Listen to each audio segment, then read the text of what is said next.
வாங்கயா வாங்க. கரகாட்ட கோஷ்டியா? என்ன 2 நாளைக்கு முன்னாடி வந்துட்டீங்க? ஊர்ல குறும்பாடு கறி நல்லா இருக்கும்னு சொன்னாங்க. அதான் 2 நாளைக்கு முன்னாடி வந்துட்டோம். சாப்பாடுலாம் நல்லாவே போட சொல்றோம். ஒண்ணும் கவலைப்படாதீங்க. அதெல்லாம் ஒண்ணு இல்லைங்க, தமாசுக்கு சொல்றேன். நாங்க எப்பவுமே 2 நாளைக்கு முன்னால ஊருக்கு வர்றது வழக்கம். ஆடுற தெருவு கோணலாமான்ல இருக்கான்னு சரி பாத்துக்கிறக்காக. அதெல்லாம் நீ குறை சொல்ற மாதிரி இருக்காது. அப்படி இருந்தா சரி பண்ணிக்கலாம்.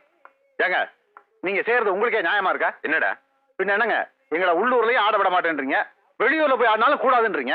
காப்பு கட்டின அப்புறம் ஊரை விட்டு யாரும் வெளியே போக கூடாதுன்னு தெரியாது? இத்தனை நாள் நீங்க ஆடினீங்க, ஏதோ மாறுதுக்கு அவங்களை ஆட சொன்னேன். என்ன தப்பு? இவங்கதான் வெளியூர் ஆட்டக்காரங்களோ? இப்ப எல்லாம் காரை வச்சுட்டு ஷோ காட்டுறவங்களுக்கு தான் காலம். ஏய், என்னடா கலாட்டா பண்ண வந்திருக்கியா? நியாயத்தை கேட்டா கலாட்டாவா? என்னடா பெரிய நியாயம்? பின்ன என்னங்க, உள்ளூர்லயே எங்களை ஒதுக்கிட்டீங்க, நாங்க வெளியூர்காரங்கிட்ட அச்சாரம் வாங்கிட்டோம். போகலன்னா அந்த வருமானம் வருமா? அப்புறம் நாங்க எப்படி பிழைக்கிறது?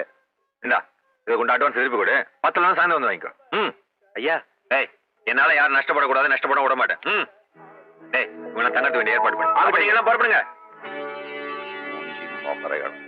சம்பந்தம் இல்லாம நம்மள கேவலமா பேசிட்டு போறான். இவன் சும்மா விடலாமா? என்ன சண்டை மாதிரி ஏன் கத்துறீங்க? உள்ளூர் கரகாட்டக்காரன் பகுத்தறிச்சல பேசுறான், அதுக்காக நாம சரிசமா நிக்கணுமா? அதுக்கு இல்ல, இதோட விடுங்க, பேசாம வாங்க.